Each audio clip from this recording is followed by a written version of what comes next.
السلام علیکم ناظرین، میں محمد امین، آپ دیکھ رہے ہیں ASJ نیوز۔ آج کی نشریات میں آپ کا خیر مقدم ہے۔ پیش ہے ASJ نیوز کی یہ خاص خبر۔ السلام علیکم ناظرین، میں محمد جاوید ہوں اور اس وقت ہمارے اسٹوڈیو میں ممتاز اسلامی اسکالر جناب ممتاز عالم دین شعیب عمر صاحب جو ہے نا موجود ہے۔ ہم ان سے بات کرتے ہیں کہ عام طور پہ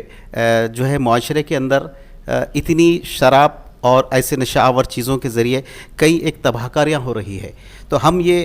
جو ہے نا پوچھنا چاہیں کہ اسلام کے اندر شراب کے تعلق سے کیا وعید آئی ہوئی ہے اور اس کے کیا کیا نقصانات ہیں۔ ASJ نیوز میں آنے کے لیے ہمارے شعیب صاحب آپ کا بہت بہت شکریہ۔ السلام علیکم۔ وعلیکم السلام ورحمۃ اللہ وبرکاتہ۔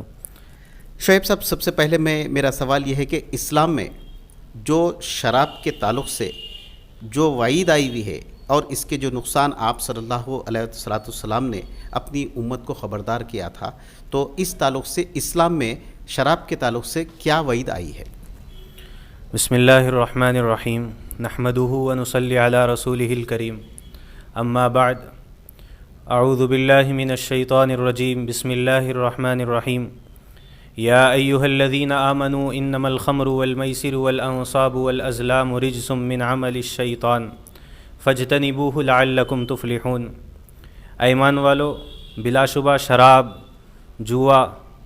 بتوں کے عبادت کے لیے بنائے گئے بت، جوئے بازی اور تقسیم کے لیے بنائے گئے تیر، یہ سب شیطانی عمل ہے، گندے ہیں، شیطانی عمل ہے۔ فاجتنبوہ، اس سے بچو، لعلکم تفلحون، تاکہ تم کامیاب ہو جاؤ۔ تو قرآن کریم میں اللہ تبارک و تعالیٰ نے شراب کو اور بھی دوسری چیزیں گنائی ہیں، جوا ہے، اور اسی طریقے پر پہلے زمانے میں بت تیار کیے جاتے تھے، تیریں تیار کی جاتی تھی، تیروں کے ذریعے سے گوشت وغیرہ تقسیم ہوتا تھا۔ تو یہ ساری چیزوں کو اللہ تبارک و تعالیٰ نے گناتے ہوئے فرمایا کہ یہ رجسن، گندے کام ہیں، عمل الشیطان، شیطان کے کام ہیں، اس سے بچنے کا جو ہے اللہ تبارک و تعالیٰ نے قرآن کریم میں حکم دیا ہے۔ اب پھر شراب کے نتیجے میں، یعنی شرب خمر کے نتیجے میں کیا کیا تباہ کاریاں ہیں، اس کے کیا کیا نقصان ہیں، قرآن کریم میں اللہ تبارک و تعالیٰ نے آگے ارشاد فرمایا، انما یرید الشیطان ان یوقع بینکم العداوۃ والبغضاء۔ شراب یہ دراصل جو ہے اور بھی دوسرے چیزیں جن کا اوپر ذکر آیا ابھی آیت میں، تو یہ چیزیں جو ہے دشمنی کو بڑھانے کا ذریعہ ہے، عداوت ایک دوسرے آدمی کے اندر پیدا کرنے کا ذریعہ یہ شراب ہے، لہذا اس سے بچنے کا اللہ تبارک و تعالیٰ نے ہم کو حکم دیا۔ آپ سب جیسا کہ ابھی آج کل کے جو معاشرے میں تقریباً جو سسرالی جو افراد کی طرف سے ظلم ہوتا ہے، اور خاص طور پہ جو شوہر ہوتا ہے اس کی جانب سے جو ہے نا اپنی دلہن پہ یا اپنی بیوی پہ کئی ایک ایسے واقعات ہمارے پرانے شہر کے اندر حیدرآباد میں رونما ہیں، اور جب اس کے پس پردہ جو ہے نا، جب اس کی جو تباہ کاریاں ہیں معلومات حاصل کی گئی، تو پتہ چلا کہ ہر ایک جنا نشہ کرنے کے بعد ہی یہ جرائم کا ارتکاب کر رہا۔ تو ایسے نشہ کرنے والے اور سسرالی لوگ کی طرف سے جو ظلم زیادتی ہو رہی ہماری بہنوں پہ، تو ان کے تعلق سے کیا جو ہے نا اسلام میں وعید ہے اور ان کا کیا گناہ ہے ان لوگوں کے لیے؟ دیکھیے، بالکل بات صحیح ہے کہ کئی جرائم جو ہے شراب پینے کے بعد ہی اس کا لوگ ارتکاب کرتے ہیں، اسی لیے جو ہے شراب کو قرآن کریم نے خمر کہا، خا کے تلفظ کے ساتھ، اور خمر کے متعلق مفسرین اکرام کہتے ہیں کہ خمر کا لفظ جو ہے عقل کو ڈھانپ لینے والی چیز کو خمر کہا جاتا ہے، اور پھر اس کے نتیجے میں جو ہے بہت سی تباہ کاریاں ہیں، جیسا کہ آپ نے کہا کہ شوہر شراب کے نشے میں بیوی کو مارتا ہے، پیٹتا ہے، اور بعض اوقات تو ایسی نوبت آ جاتی ہے کہ اس کی جان لے لیتا ہے، اور طلاق تک کی نوبت آ جاتی ہے، شراب کے نشے میں طلاق بھی دے دیتے ہیں۔ تو میری نظر میں صرف یہی ایک چیز نہیں ہے، بلکہ ایک برطانوی ڈاکٹر کا میں نے ایک ریسرچ پڑھا تھا، تو اس نے لکھا ہے کہ تقریباً دنیا میں آدھے سے زائد جرائم جو پیش آتے ہیں وہ شراب پینے کے نتیجے میں پیش آتے ہیں، اور شراب پینے کی وجہ سے سڑک حادثات ہوتے ہیں۔ عام طور پر دیکھا یہ جاتا ہے کہ سامنے گزرنے والا جو معصوم ہے کوئی غلطی اس کی نہیں ہوتی، لیکن چونکہ پیچھے سے جو گاڑی آ رہی ہے اس کا ڈرائیور شراب پیا ہوتا ہے، معصوم آدمی کی جان لے لیتا ہے، اور کئی لوگ جو ہے اس میں جاں بحق ہو جاتے ہیں، فوت ہو جاتے ہیں۔ اور اس سلسلے میں اللہ تبارک و تعالیٰ نے قرآن کریم میں ارشاد فرمایا کہ جو آدمی کسی مسلمان کی ناحق جان لے لیتا ہے غضب اللہ علیہ، اس پر اللہ تبارک و تعالیٰ کا غضب نازل ہوتا ہے، ولعنہ، اس پر اللہ تعالیٰ کی لعنت ہوتی ہے، اور ہمیشہ ہمیشہ کے لیے وہ جہنم رسید ہو جاتا ہے۔ اور اسی طریقے پر شراب پینے کے نتیجے میں جو دوسری تباہ کاری ہے جو میں ذکر کرنے جا رہا ہوں وہ ہے عصمت دری کے واقعات، عصمت ریزی کے واقعات ہوتے ہیں۔ عام طور پر شراب پیا ہوا جو آدمی ہوتا ہے اس کو پتہ نہیں چلتا کہ سامنے کون ہے، اس کے متعلق کیا فضیلتیں ہیں، اس کا رشتہ کیا ہے، اور اس کی عزت کا احترام اور اس کے تنفس کا احترام اس آدمی پر کیا ہے، نہیں معلوم ہوتا۔ اور بسا اوقات جو ہے زناکاری اور عصمت دری کے واقعات وجود میں آتے ہیں۔ اور چوتھے نمبر پر ہے طلاق۔ طلاق کے تعلق سے نبی کریم صلی اللہ علیہ وسلم نے ارشاد فرمایا ابغض الحلال عند اللہ الطلاق، اللہ تبارک و تعالیٰ کے پاس حلال چیزوں میں سب سے زیادہ مبغوض چیز جو ہے وہ طلاق ہے۔ اور شراب پیے بعد اس آدمی کو ہوش نہیں رہتا، عقل کو چونکہ ڈھانپ لیا ہے شراب کا نشہ، لہذا پھر وہ طلاق دینے پر آمادہ ہو جاتا ہے اور اپنی بیوی کو طلاق دے بیٹھتا ہے۔ اور اسی طریقے پر جو ہے اور بھی تباہ کاریاں ہیں، اسی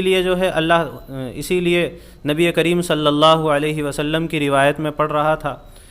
طارق بن سوید رضی اللہ تعالی عنہ سے روایت ہے، نبی کریم صلی اللہ علیہ وسلم سے صحابی نے فرمایا کہ یا رسول اللہ، میں شراب کو تو دوا ہی کے طور پر استعمال کرتا ہوں۔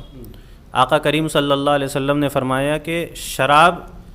کے ذریعے سے دوا نہیں ہو سکتی، کیونکہ جو ہے صحت ایک نعمت ہے، اور نعمت حرام چیز کا ارتکاب کر کے کبھی حاصل نہیں ہو سکتی۔ تو لہذا شراب کی اسلام میں کوئی گنجائش نہیں ہے، چونکہ جسمانی صحت کو بھی خراب کرتی ہے شراب، اور جو ہے روحانی صحت کو بھی شراب حرام کرتی ہے۔ فتاوی شامی میں جو ہے شراب کے تعلق سے 10 دلیلیں علامہ شامی رحمۃ اللہ علیہ نے نقل فرمائی، اور اس کے بعد فرمایا کہ شراب روح کی حس کو ختم کر دیتی ہے، اس کے بعد پھر اس کی عقل و فطور ختم ہو جاتا ہے، سوچنے کا مادہ ختم، اللہ تعالیٰ کی طرف سے اس کو نیکی کی توفیق حاصل نہیں ہوتی۔ حافظ صاحب، میرا آخری سوال یہ ہے کہ اس وقت جو معاشرے میں خاص طور پہ پرانے شہر حیدرآباد میں خاص طور پہ نوجوان طبقہ جو ہے زیادہ تر جو ہے ان نشے والی چیزوں کی طرف مائل ہو رہا ہے، تو ان کے لیے آپ کا کیا میسج ہے؟ دیکھیے میرے عزیز نوجوانان اسلام، آپ سے ادباً درخواست ہے کہ ابھی میں نے قرآن و حدیث کی روشنی میں آپ کے سامنے شراب کے نقصانات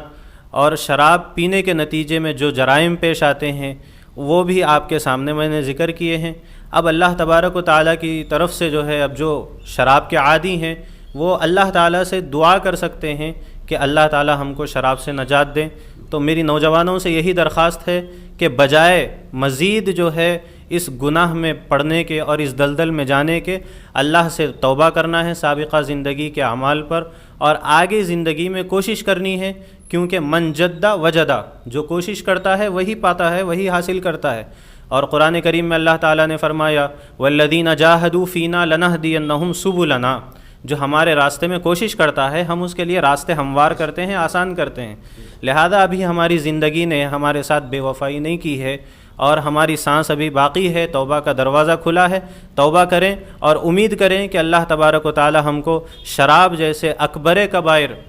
گناہ سے ہماری حفاظت کرے اور اس سے ہمیں بچائے رکھے۔ میں اسی کے ذریعے آپ حضرات سے بس یہی ادباً میری درخواست تھی، میں اسی کے ذریعے سے آپ حضرات سے اجازت چاہوں گا۔ السلام علیکم ورحمۃ اللہ وبرکاتہ۔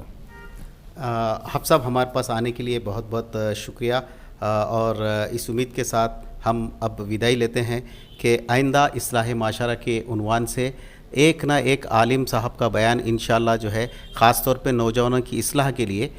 تو AS نیوز یہ چاہتا ہے کہ نیوز کے ساتھ ساتھ آپ کی بھی کچھ نوجوانوں کی اصلاح ہو جائے، جس سے جرائم میں کمی آ سکے اور ان کی جو اخلاقی جو اعتبارات ہے ان کی اپنی زندگی میں کچھ پاکی آ سکے۔ تو آپ سے بھی جو ہے نا اس میسج کے ساتھ کہ آپ بھی جو ہے نا ایسے ویڈیوز کو، ہمارے اس نیوز کو اور ویڈیوز کو زیادہ سے زیادہ جو ہے نا شیئر کیجئے، اور AS نیوز کی اگر جو خدمات ہے اگر آپ اس کی سراہنا کرتے ہیں کہیں آپ کے دل میں اگر جگہ ہے تو ضرور اس کو سبسکرائب کر دیجئے اگر اچھی لگتی ہے تو میں اس امید کے ساتھ اب ہمارے ناظرین سے وداع لیتا ہوں. اللہ حافظ.